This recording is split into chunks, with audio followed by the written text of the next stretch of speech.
Okay, so I just saw Maddie's secret. What the fuck?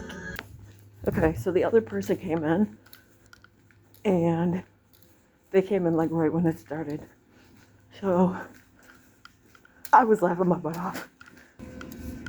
Okay, so this is spoilers for Maddie's secret. I'm also gonna do a little thing about it. Okay.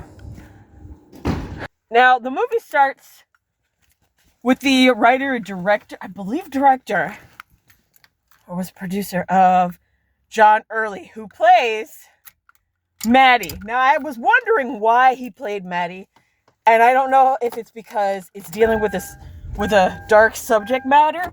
Also, this movie does talk about eating disorders. It also talks about almost child essay. So, I'm just telling you that now. Now, the premise says there's this budding chef, and she's so excited to go and be a chef and everything. But then, as fame hits her, all of a sudden, shit goes south. And she's trying to hide her bulimia.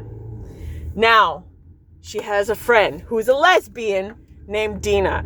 Dina is a fucking predator. That's the one thing I hated, is because Dina is attracted to Maddie. Dina is touching Maddie. She's upset that Maddie has a husband, Jake. Jake, by the way, oh my gosh, Jake was awesome. Every time you see the actor who plays Jake, he's just sweating, and he's like doing gym stuff, and he's got the beefy man titties, and you're like, whoa! And they're hairy, and you're just like, I kind of want to, touch him a bit, but I'm not gonna, I'm respectfully, I can go with big man titties or not.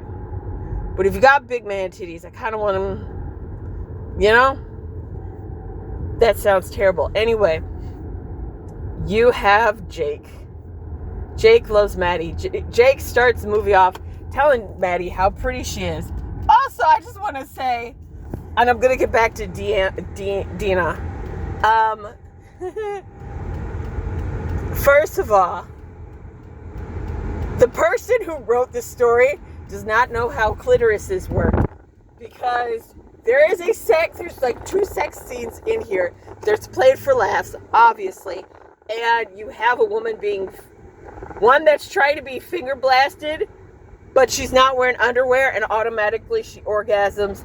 And then Maddie, you see Jake, his head like goes slow, like it's going, and you're just seeing the peak of his hair. He's nowhere near her coochie. She's like, and I'm like, what the fuck kind of shit am I watching? Right? But then it continues, and again, you've got Dina, who's madly in love with a woman that's straight, a straight woman, which is playing into that stereotype. Also, it's later clarified she's fucking crazy. How do we know she's fucking crazy? Well, here's a big part of the spoiler. Maddie and her bulimia, it gets out of hand twice. She gets hospitalized both times. Dina finds out that Maddie's puking, and is like, I'll cover for you. What? Why is your first thought, I'm gonna cover for my friend, while looking at her aggressively and being upset that she has other female friends, or that she's talking about her husband? Anytime she's like, oh, my husband wants me to watch this movie, or I'm gonna do this with my husband, all of a sudden you're getting upset. And then when she's changing, you're giving her these lustful predator eyes where you're just like, yes. Like an old man looking at a young girl. So you have Dina, who's just really creepy, and she finds out, and she's like, I'll help you hide it. Well, because she quote unquote helped Maddie hide her bulimia, homegirl goes to essentially eating disorder clinic twice. She then has to confront her mother, played by Kristen Johnston, who we also known as who? From what show? Mom. Am I the only one whose mom was watching Mom? So I got clips of this and I was like, whoa! Kristen Johnson, also known as who? From Sex and the City? The woman that fell to her death? Yes, I remember that episode because that was the most what the fuck episode ever. Homegirl was smoking. She goes to the window. She goes, doesn't no one in this place has any fun anymore. This used to be a fun place. You know, I would have killed the two. She's like, I'm so bored. And then she says her famous words.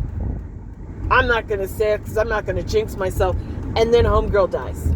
She falls out the window. She trips on her fucking ankle in those high heels. And she dies. And I laughed my ass off, obviously. Oh, and she was also in Third Rock from the Sun. Yeah.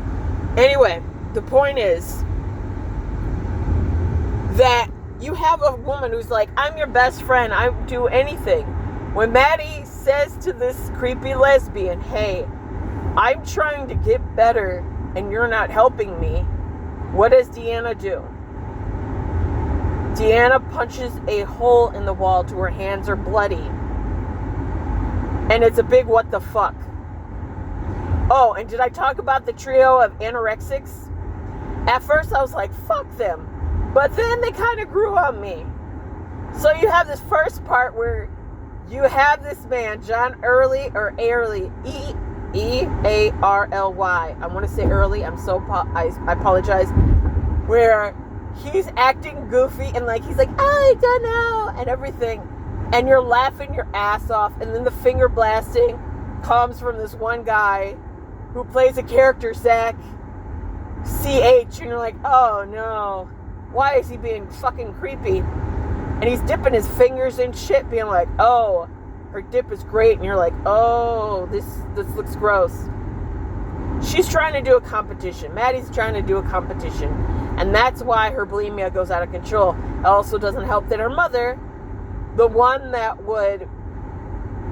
did the most fucked up shit to her, you know, her mother was like, well, you gained 10 pounds and you're not really bulimic. It's all in your head, just like black mold, smoking, having a bad knee, and told Maddie essentially, the reason your dad left is because you and I are fat. She puts the girl on a diet. She teaches her daughter how to do things. And then you see the scene of the older men. And her mom taking her to a bar because she looks older because she's developed more. Now, they don't actually show any of the scenes. One thing I will say is they don't show it actually. She's talking about it and it cuts.